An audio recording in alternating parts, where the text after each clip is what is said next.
Assalamualaikum dan hai semua.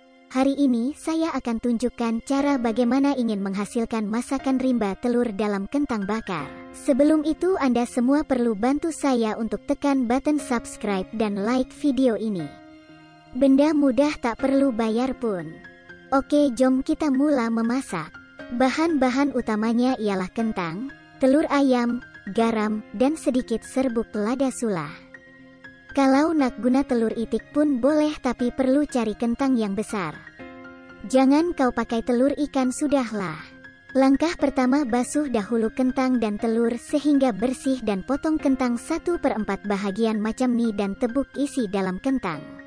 Kalau tak mahir guna pisau, kita boleh gunakan sudu. Penggunaan pedang samurai untuk menebuk isi dalam kentang adalah tidak bersesuaian dan buang tebiat. Berhati-hati semasa mengeluarkan isi dalam kentang, karena jika tersilap langkah kentang bocor ataupun jari boleh menjadi luka.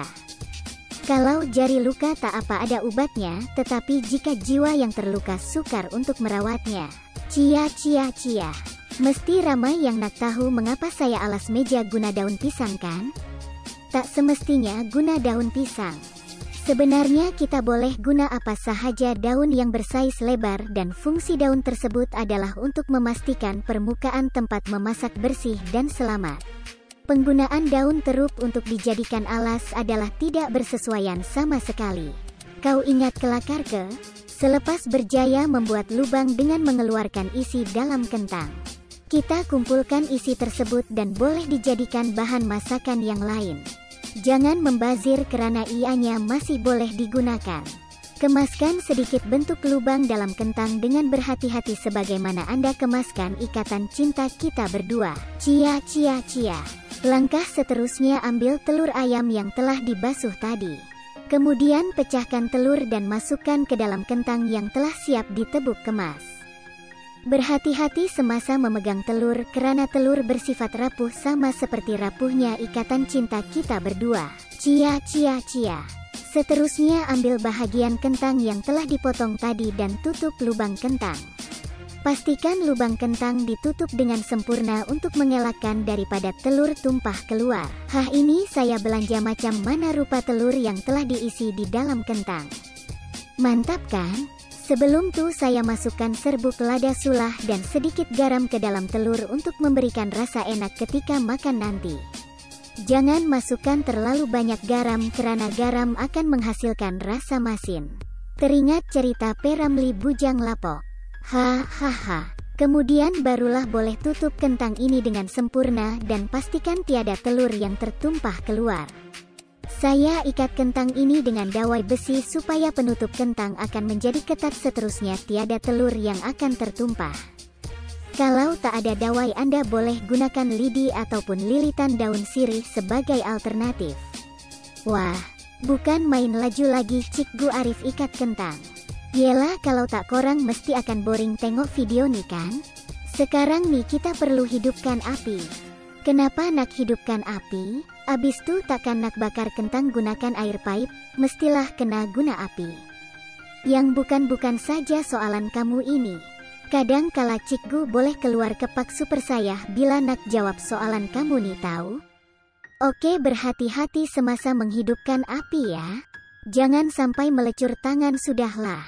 Apabila api sudah hidup, ambil kentang tadi dan bungkuskan dengan menggunakan aluminium foil. Sesudah itu masukkan bungkusan kentang tadi ke dalam bara api. Biarkan kentang tersebut di dalam bara api selama 20 hingga 30 menit.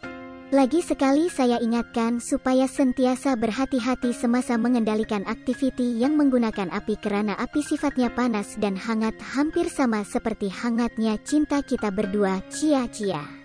Setelah hampir 30 menit sekarang masanya untuk kita keluarkan bungkusan kentang tadi dari gumpalan bara api.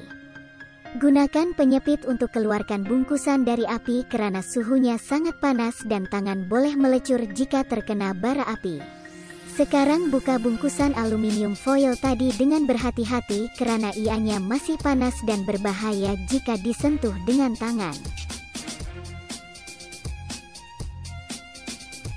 Setelah itu periksa keadaan kentang telur. Pastikan kentang dan telur masak. Gunakan sudu untuk memeriksa telur dan kentang tersebut. Kentang yang telah masak akan menjadi lembut ataupun empuk.